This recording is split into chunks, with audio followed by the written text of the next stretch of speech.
Hi everyone. After 4-5 month मुझे time मिला है हारमोनियम प्रैक्टिस करने का।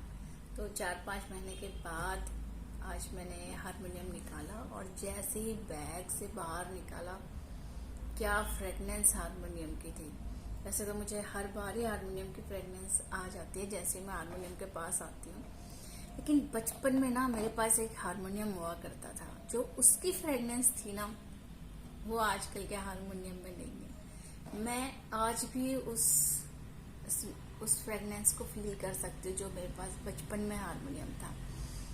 बट ठीक है, ये भी अच्छी है क्योंकि मुझे ये एक सुकून फील देती है, सुकून वाली ये हारमोनियम की फ्रेगनेंस। तो ये भी मुझे बहुत प्यारा है और ये है बहुत अच्छा ही है।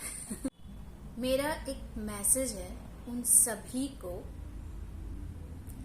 जिनको एंगर इश्यूज हैं, जिनको बहुत ज़्यादा मूड स्विंग्स होते हैं, जिनकी लाइफ बहुत ज़्यादा स्ट्रेसफुल रहती है, या जिनको बिल्कुल भी पेशेंस लेवल नहीं है। कई बार हम कहते हैं ना, तुम्हें तो सब्र ही नहीं है, पेशेंस ही नहीं रख सकते हो, है ना। तो जिनके अंदर पेशेंस लेवल कम है, या जो लोग डिप्रेशन, एंजाइटी, इस तरह की इलनेस और डिसऑर्डर से गुजर रहे हैं, उन लोगों के लिए learn something, some kind of musical instrument और आर्ट एंड क्राफ्ट, कुछ भी आप सीखिए। एक एक्स्ट्रा एक्टिविटीज जरूर कीजिए, चाहे वो कोई भी म्यूजिकल इंस्ट्रूमेंट सीखिए या आर्ट सीखिए, क्राफ्ट सीखिए या कुकिंग कीजिए। कुकिंग तो सबसे बेस्ट है, जहां पर आपके 5 सेंसेस एक्टिवेट हो जाते हैं, राइट। और पेशेंस लेवल भी बढ़ जाता है। क्यों? क्योंकि कुकिंग में हमें बहुत पेशेंस रखना पड़ता है। ऐसे ही कोई इंस्ट्रूमेंट सीख रहे हैं, उसमें भी पेशेंस रखना पड़ता है। आर्ट एंड क्राफ्ट में भी बहुत पेशेंस की जरूरत होती है, राइट। तो इनको सीखना बहुत जरूरी है। इसे मैंडेटरी कर लीजिए अपनी लाइफ में और इसे सीखिए। जब मेरे पास पेशेंट आते हैं ना, तो वो मेरे से पूछते हैं कि मैम इनको करके क्या हो जाएगा। जब मैं उनको ये सजेस्ट करती हूँ कि लर्न समथिंग, एक एक्स्ट्रा एक्टिविटीज अपने अंदर डेवलप कीजिए और कुछ ना कुछ ट्राई कीजिए करने का, एटलीस्ट कोशिश तो कीजिए। तो वो मेरे से यही चीज बार बार पूछते हैं, इससे होगा क्या, हमारी प्रॉब्लम ठीक हो जाएगी क्या? बिल्कुल होगी, बट ये कैसे होगी? ऐसा नहीं होगा कि इमीडिएटली हो जाएगी, या आपने आज से सीखना शुरू करा और आपका सारा स्ट्रेस खत्म। वो तो तभी होगा जब रूट कॉज से सही करेंगे, that's a different thing. But इनको सीखना क्यों है? क्योंकि इनको सीखने से, आर्ट क्राफ्ट में जाने से या कुकिंग में प्रैक्टिस करने से क्या होगा, आपका पेशेंस लेवल बढ़ जाएगा, आपको धैर्य रखना आ जाएगा, ठीक।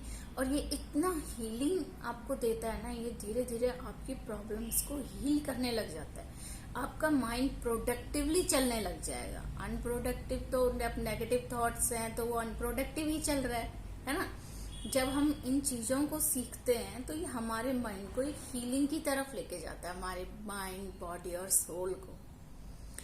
तो हमारा माइंड प्रोडक्टिवली चलने लग जाता है, तो हम बेहतर कोप अप कर पाएंगे अपने नेगेटिव इमोशंस और थॉट्स के साथ, राइट। तो इन चीजों को सीखना बहुत बहुत जरूरी है। ये हमारे सेंसेस भी एक्टिवेट करता है, हमारा पेशेंस लेवल भी बढ़ाता है, हमें हील भी करता है, हमको एक सुकून, एक पावर भी देता है, हमें रिलैक्स भी करता है ना। तो जब इतने सारे फायदे हैं तो व्हाई नॉट। तो सीखिए, एटलीस्ट स्टार्ट कीजिए, प्रैक्टिस कीजिए। फिर आप देखिए कि अगर आपको डिफिकल्टी आ रही है ना, आपका बिल्कुल भी मन नहीं लग रहा है सीखने में या करने में, देन फाइंड आउट रीजन कि वाई। तो जब वो वाई पता चल जाएगा, उस वाई को फिक्स कर देंगे, आप वापस से सीखने लग जाएंगे, है ना। तो एक एक्स्ट्रा एक्टिविटीज जरूर कीजिए। मेरे लिए जब भी मुझे टाइम मिलता है सेशन से, आज कोई सेशन नहीं है तो आज मेरा अपना दिन है, तो ये मेरा दिन जो है, मेरा ये मानना है कि आप जब फ्री होते हो ना, तो आपका दिन ऐसा अनप्रोडक्टिव नहीं जाना चाहिए, प्रोडक्टिव जाना चाहिए। तो मैं मेरे लिए, अपने लिए, खुद के लिए एक प्रोडक्टिव डे सेट कर देती हूँ कि आज का दिन मुझे अपने लिए प्रोडक्टिवली बिताना है, क्योंकि आज कोई सेशन नहीं है, मुझे आज कहीं आना जाना नहीं है, बाहर बारिश हो रही है, राइट। तो प्रोडक्टिवली अपना डे बिताइए, learn something new and practice. और फिर भी अगर उलझ रहे हैं अपने नेगेटिव इमोशंस में, तो I am there for you. Sessions लीजिए, रूट कॉज से ठीक कीजिए। केवल मेडिसिन या केवल ये पकड़ के बैठ जाएं कि हमारी तो किस्मत में ही ऐसा है, तो हमें तो ऐसे ही जीना है, कोई फायदा नहीं है, राइट। एक लाइफ मिली है, उसे जीना है, तो जीने के तरीके सीखने पड़ेंगे। तो take care of your mental health. I am enjoying my harmonium, enjoy your.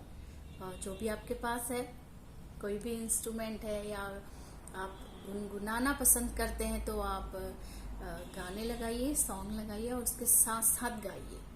देखिए आपकी ब्रीदिंग प्रैक्टिस इंप्रूव हो जाएगी जब हम सॉन्ग्स के साथ साथ सॉन्ग को गाते हैं। ऐसा नहीं सिर्फ लगा दिया और सिर्फ सुन रहे हैं और कुछ और काम कर रहे हैं, नहीं। जब आप उसके साथ साथ गाएंगे ना, आप देखेंगे आपकी ब्रीदिंग आपकी इंप्रूव हो रही है।